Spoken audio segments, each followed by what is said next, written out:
मैं ना आज क्या सोच रही थी कि मुझे जो है कॉर्पोरेट लॉ बिल्कुल समझ नहीं आता और इतना ज़्यादा बोरिंग सब्जेक्ट है। मुझे ये समझ नहीं आता कि एग्ज़ाम में मैं किस तरह से इसको कर पाऊँगी, पेपर कैसा आएगा। और जो टीचर ये सब्जेक्ट पढ़ा रहे हैं ना, उनकी तो मुझे बिल्कुल ही समझ नहीं लग रही कि वो क्या ही पढ़ा के चले जाते हैं। मेरे तो सर के ऊपर से जहाज़ की तरह गुजर जाता है। और अब देखो एग्ज़ाम में क्या आता है क्या नहीं आता। लेकिन मेरा जो क्लासमेट है ना, उसका लॉ बहुत अच्छा है। इसका मतलब ये हुआ कि वो तो नेक्स्ट लेवल पर पहुंच जाएगा और मैं रह जाऊंगी। क्या कि सिर्फ एक थॉट कि मुझे कॉर्पोरेट लॉ का सब्जेक्ट नहीं पसंद, ठीक है। और उसके आगे चेन बनती चली गई थॉट्स की। There are lot of thoughts. तो क्या किया कि सिर्फ एक सीट जो था ना कि कॉर्पोरेट लॉ नहीं पसंद, उसने पूरा जो है ना ट्री बना दिया। किसका? थॉट्स का, और वो भी नेगेटिव थॉट्स का। ये सारी थॉट्स मुझे किस वक्त आ रही हैं? जिस वक्त मैं जो हूँ, मेरा बहुत इंपॉर्टेंट टैक्सेशन का पेपर है और उस दिन मैं बैठ के सब सोच रही हूँ और उस वक्त मैं पढ़ रही हूँ। एग्ज़ाम टाइम है, स्टडी टाइम है, ठीक है। और मैं स्टडी करते हुए सोच क्या रही हूँ कि सोच कहाँ चल रहा है? कॉर्पोरेट लॉ में, क्योंकि कमिंग अप नेक्स्ट पेपर जो है कॉर्पोरेट लॉ का है। तो मैं कॉर्पोरेट लॉ के बारे में सोचे जा रही हूँ। मतलब कि मुझे जो पढ़ रही हूँ उस पर कंसंट्रेट नहीं कर पा रही हूँ, जो कि आने वाला पेपर है और वो मुझे टफ भी लगता है, तो मैं उसके बारे में सोचे जा रही हूँ, ठीक है। और इसके अलावा जो भी लेवल में मेरे सब्जेक्ट्स हैं, मैं उनके बारे में सोचे जा रही हूँ वाइल स्टडी। तो हो क्या रहा है कि जो स्टडी मेरी 3 आवर्स की है वो 6 आवर्स ले रही है। मैं जो हूँ डबल टाइम अपना इन्वेस्ट कर रही हूँ। तो ये मेरा टाइम जो है वो सेव होने के बजाय वेस्टेज ही हुए चले जा रहा है और एग्ज़ाम्स है मेरे सर पर, ठीक है। तो अगर हमें किसी भी जगह पर अर्जेंटली पहुंचना होता है तो हम क्या करते हैं कि नॉर्मली हमारी प्लानिंग्स क्या होती हैं कि हम अर्ली मॉर्निंग निकलेंगे जब ट्रैफिक जो है वो नहीं होगा ज़्यादा, या फिर लेट नाइट जाएंगे कि जिस वक्त ट्रैफिक बहुत ज़्यादा ना हो, हम बहुत ही स्मूथली ड्राइव करते हुए जो है डेस्टिनेशन पे पहुंच जाएं जल्द अज जल्द। तो same goes for your paper कि हमें उसके लिए भी जो है एक स्पेसिफिक टाइम चाहिए, जिस वक्त तमाम जो है थॉट्स जो एक डब्बे में बंद हो जाएं और जिस वक्त हमारा फोकस टाइम हो, हम फोकस कर सकें और उस वक्त कंसंट्रेशन के साथ पढ़ सकें, ताकि ये जो थॉट्स का ट्री है ना, ये डिस्टर्ब ना करे। तो जब तक हमारा माइंड क्लियर नहीं होगा ना, तब तक हम कामनेस हमारे अंदर नहीं आएगी और तब तक जो है हम कंसंट्रेशन के साथ स्टडी नहीं कर सकेंगे। तो how to clear your mind, क्योंकि जिस वक्त हम स्टडी टाइम होता है या जिस वक्त हम पढ़ने बैठ रहे होते हैं, क्या क्या थॉट्स नहीं आती। ये तो सिर्फ मैं पेपर्स के बारे में बता रही हूँ कि एक पेपर जिसकी हम करंटली प्रिपरेशन कर रहे हैं, तो नेक्स्ट से नेक्स्ट पेपर की भी थॉट्स हमारे माइंड में आ रही होती कि उसमें क्या होगा, उसमें क्या होगा, मैथमेटिक्स में क्या होगा, तो जनाब अकाउंट्स में क्या होगा। तो डिफरेंट के थॉट्स हमारे माइंड में क्रिएट हो रहे होते हैं।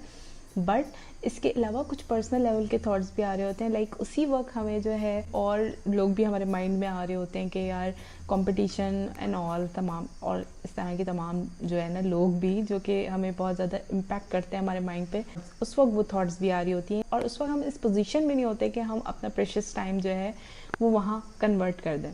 CMA में मुझे ये रियलाइज़ हुआ कि यार सब बहुत पढ़ते हैं, बहुत अच्छा पढ़ते हैं, सब बहुत फोकस्ड होते हैं, बहुत प्रोफेशनल होते हैं, बहुत अपना 100% देते हैं, ठीक है।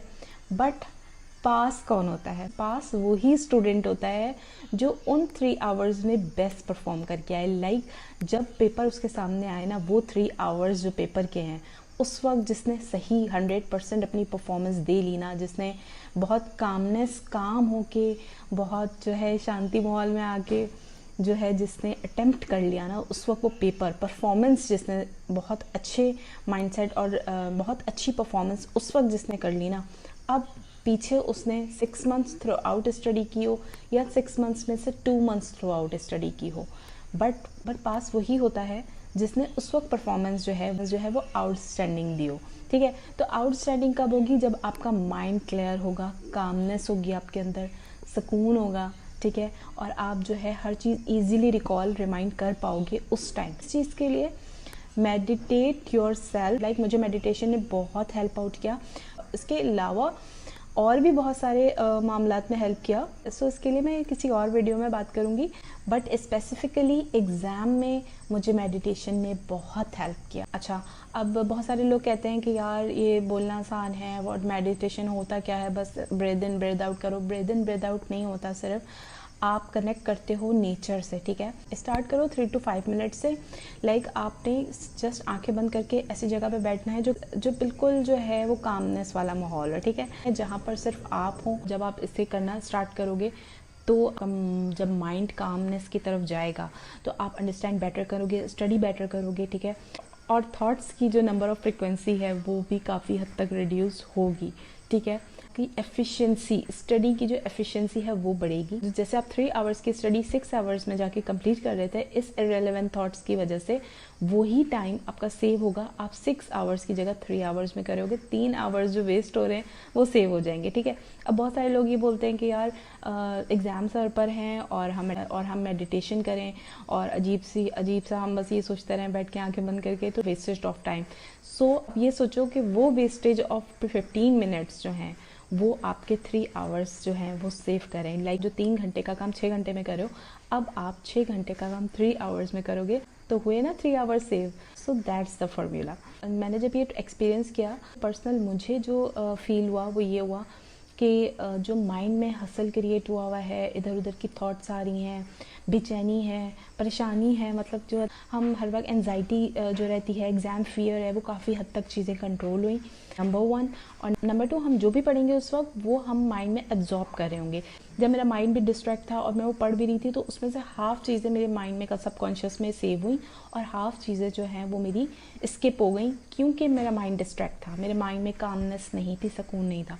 तो कामनेस जब आएगी तो आप जितना पढ़ोगे वो तमाम चीज़ें आप अपने माइंड में जो है वो एब्जॉर्ब होती जाएंगी और आपकी परफॉर्मेंस जो है वो बेटर होती जाएगी। और क्लीन और काम माइंड में जो सेव होगा ना, वो एग्ज़ाम टाइम पे आप कभी नहीं भूलोगे।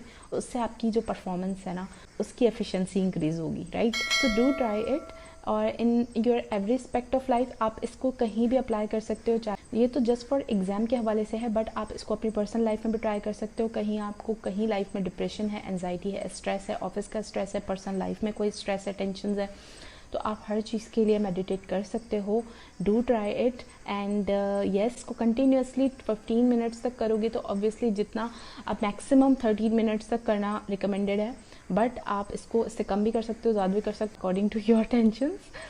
बट इसको 5 मिनट से इंक्रीज़ करना 5 to 15 मिनट्स रिकमेंडेड है। मैं एक और वीडियो भी पोस्ट कर दूंगी जिसमें एक्सप्लेनेशन नहीं होगी, कोई बात नहीं होगी, बस वो मेडिटेशन के लिए अप्लाई होगी, ठीक है। सो अच्छा पढ़ो, अपनी माइंड को क्लियर करो, इंशाल्लाह सब अच्छा होगा। Till then next one, bye bye.